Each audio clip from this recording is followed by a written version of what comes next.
Y'all, this straw to like glass ratio is killing me. Like, look, it's ridiculous, but that's the only straw I have. It's my own version of like, I would say close to a caramel macchiato situation. Decaf though, of course. But anywho, I am wanting to create my own 75 medium, maybe 75 soft is really what it should be called for me, challenge, because I am pregnant and we are about, I want to say around 100 days out from having our baby, at least if she arrives on time, that is. And 75 days will give me enough buffer if anything happens, like if she were to arrive early, or I know I'm gonna be, you know, having less and less energy as the days go on, or just maybe I'll get put on bed rest. Like, I don't know. There's so many other factors where I just feel like a 75-day challenge sounds really good to start right now, especially because I've really been struggling with motivation. And when you struggle with motivation, you need accountability. So this is my own way to create a plan for myself to hold myself accountable to the things I'm wanting to achieve. So if you are unfamiliar with what 75 hard, 75 medium is, I'm gonna read you what 75 medium is and basically double everything I say if you were doing the 75 hard challenge. But it's basically 75 days where you are adhering to these guidelines or rules. So 75 medium, it says that you need to follow a diet, do one 45-minute workout, no alcohol or cheat meals, a half gallon of water, to read 5 pages, and to take a progress picture. So if you were doing the 75 hard challenge, literally double everything, 2 workouts, a gallon of water, reading 10 pages, all the things. I want to create my own rules to this because since I am pregnant, I've got different goals. Like, that's the thing with these challenges. You don't always have to just adhere to them willy-nilly because we all have different aspirations. Obviously, if you just need somewhere to start, I think, sure, that's a great place to start. But for me personally, I'm thinking about what I want to accomplish between now and when baby gets here. I've got my handy dandy notebook and I'm gonna start just kind of brainstorming some things that I think are important for me to do each and every day, and then I'll share those with y'all.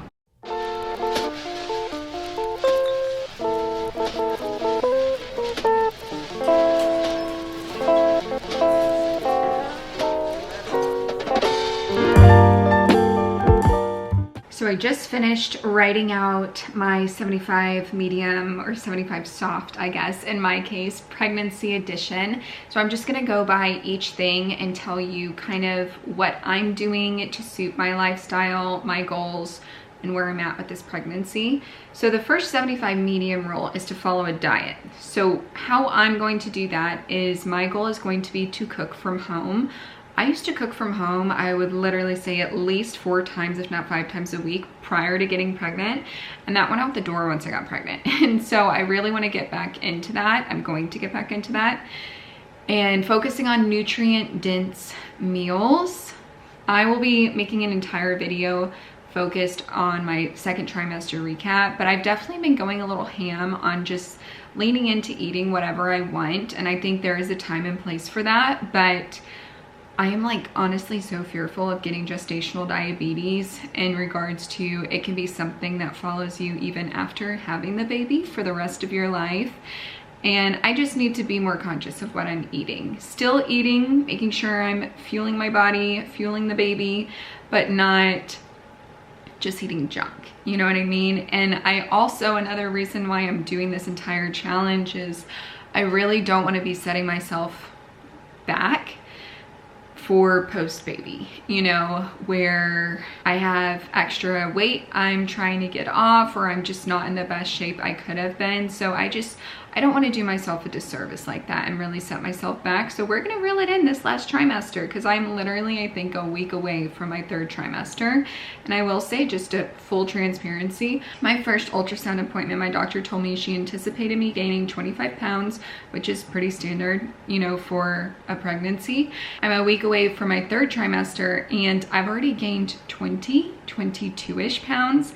And that makes me nervous knowing that your 3rd trimester is when you really put on the most weight. That's when you're growing like exponentially. You know, to some degree you can control what you can control. And my diet is definitely something I can't. So I'm just going to, again, focus on that. That's a huge part of why I'm doing this challenge, is just to get myself some accountability. Because a little bit about me is I used to compete. I was an athlete growing up. I competed in bodybuilding competitions when I was in college. And it's like, if I don't have some kind of competition, it's really difficult for me to adhere to a diet and exercise plan. So anywho, if I am gonna go out to eat, I'm gonna still choose nutrient dense foods and not just, you know, get the burger and fries, which is what I've been doing lately. My next thing in relation to diet is no candy. I was not a candy eater before this baby, but like, homegirl loves some candy. She really loves like all the unhealthy things. So I'm going to just exit out. I don't need it. And truthfully, like, I mean, let's be honest, if I end up having these, I just now started getting back into coffee. Literally, this is like the second one I've made, and it's so delicious.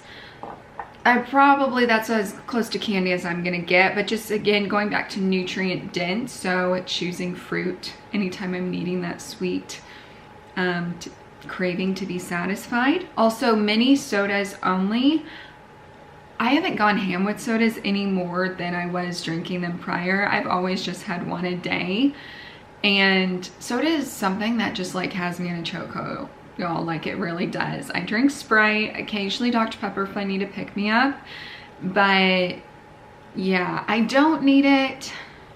And I think if I just like either split a full one with my husband because he drinks them too, or just do the minis. I hate buying the minis because it's more cost effective to buy the bigger ones than it is the smaller ones. But anyways, so I think I'm gonna just, for the sake of it, buy the minis or split half and half with my husband, or only just drink half of a big one. So half sodas only. I just don't want to get rid of it completely because that is something that I do enjoy. I'm just cutting down. And that's all this is. I need to remind myself, we are just cutting back. We don't have to cut out completely. I'm already cutting out candy, and that's gonna be the big one. And then the next rule was 1 45-minute workout. This is gonna consist of two different things for me. The first one being a minimum of 8,000 steps a day. I promise you right now, I would be shocked if I was getting 4 or 5, like shocked. So I'm gonna just aim for a minimum of 8. If I do more, awesome, but I'm gonna use my husband's old Apple Watch to just strictly for tracking purposes, those steps.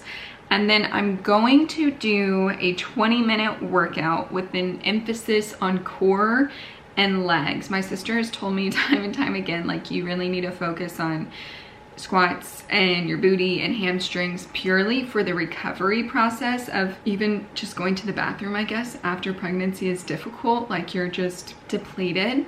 And I will say my lower body has never looked like it has currently. Again, I've always kind of been an athlete. I've always had some definition. My legs have been toned, and right now I'd be looking like SpongeBob SquarePants back there. I'm not even joking. So I definitely want to get back on that, and I really am excited to get back in a workout routine, I think, after baby. But right now, I just need to focus on doing something because I've been doing nothing up until this point, and I'm like 5 months in, you know what I mean? So baby steps, we're just gonna do a 20-minute workout every day with the focus on core and lower body.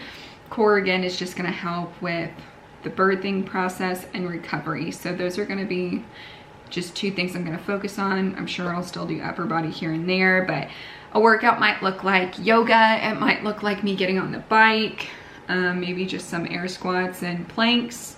Whatever it is, I think 20 minutes is a good enough for right now. Okay, also to add on to the whole workout is I need to stretch every single day. This is, again, something I'm gonna talk about in the recap of my second trimester, but I literally wake up in so much pain every single day. I don't even care if it's for 2 minutes, 5 minutes, whatever. I just need to make a habit of it because I think I'll benefit from it in the long run and just feel better. So moving away from workouts, the next thing, the rule was no alcohol or cheat meals. Obviously no alcohol, I'm pregnant, so I didn't even write that down. And then the cheat meal thing, I already talked about. Diet, a ½ gallon of water. I didn't realize my goal is always to drink 2 of these, so 64 ounces total, which is a ½ gallon. I just checked that and I was like, oh, I'm already okay on that. So that has been my goal. I've been pretty good about that the past few days. I've been like really trying to hit the water goal because it is super important. So we're just gonna keep going with that. 2 of those bad boys every day. And then it says to read 5 pages. This is where I'm changing it up. I'm not gonna force myself to read every day, but I am gonna force myself to finish 3 books within the 75 days. So I have Rewilding Motherhood, Your Path to an Empowered Feminine Spirituality. This is a book I want to read. I'm going to read. I'm trying to look at how many pages there are. 169. So I feel like this one will probably be pretty quick.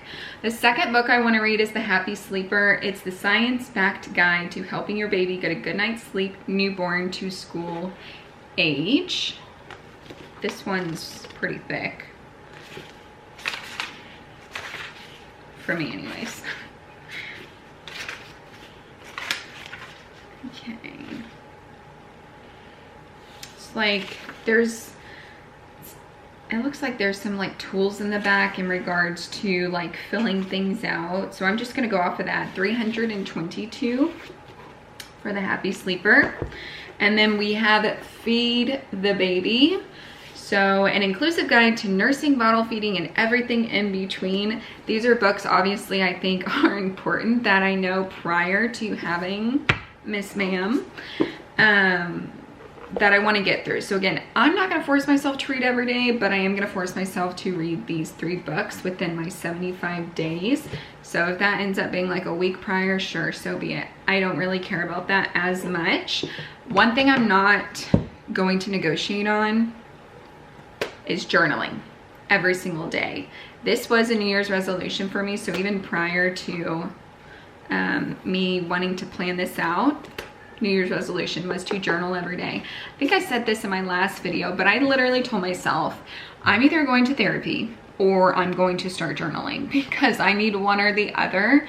I feel like I've gotten better at not overthinking. I don't even think that's my issue anymore. I'm just someone with a lot of feelings and emotions. And what's funny is people that don't really know me that well are like always shocked to hear me say that. But I feel like I've done a really good job in my life managing those emotions, not acting out on them, and just dealing with them in a way. And so I just want to be better about journaling, getting all those emotions out. Like this journal specifically is one where I'm not always looking back at the stuff I'm writing. Like sometimes it's strictly to just get it out there so I can move on with life. And then the journal I wrote like all my stuff in, that is the journal notebook that I keep to look back in. So goals I want to accomplish or whatever else goes in there. So that's the fun journal. This is like not always the fun journal. Anyways, so I do want to stick to that. Even if I'm not feeling like super chatty, you know, writing down lots of things that day, I at least want to just write down maybe like something I'm grateful for, just keeping it small, but still maintaining that habit of every single day. Because I do think journaling can really help bring a lot of gratitude to your life and just overall happiness. And that is a video I'm going to make on my second channel, Courtney Lynn Life Coaching, about how to journal, why I journal, which y'all kind of already know. And yeah, check that out. The last 2 things I'm gonna add, because the last rule technically was take a progress picture. I don't really care about that obviously because I'm just gonna be getting bigger, but I do need to be better at taking photos because I don't really have that many. I'm just not a selfie kind of girl. But my last 2 goals I'm gonna put for every single day are to have an empty sink at the end of the night. I said this in the last video, I'm not gonna get into it again, so go check that out if you haven't seen my vision board and goals for this year. And then to make my bed every day. I will say my husband is the one that gets out of bed last because I have like a longer commute, so I'm just up before him. But it does feel nice getting into a made bed, you know, at night. And I don't want to put that on him because he could care less. And to be honest, I could really care less about having a made bed too, but it does look nice. So I think I'm just going to make it when I get home and then get into a made bed at night. You know what I mean? I don't know. That one is not super important to me, I feel like, as it is to other people. Like, It looks nice, but like, do I care that much? Not really. Anywho, I don't really know what this means in terms of future videos, like if I'm gonna do vlogs regarding just my progress throughout the weeks of this 75 soft, medium, hard, whatever you wanna call it, challenge.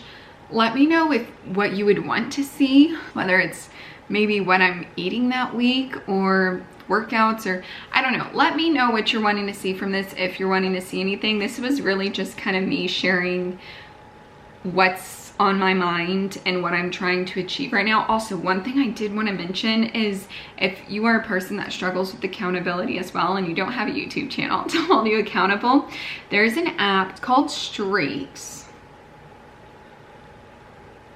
It's that orange one right here. I will say, I'm pretty sure you have to maybe pay like $2 for it. I don't remember. I've had it for like over 5 years, but mine looks like this. I already have some of my goals in there. And whenever you accomplish a goal, you just hold it down and go ahead and do that. And it just checks it off. But it's something that, again, just really helps with accountability, because after you check it off, you can click on it and it'll show you the month. Let me see. And how many days you accomplished that goal. So again, just a nice little checklist daily to keep up with. But that's my little fun tip for you. I will see you in my next video. Bye.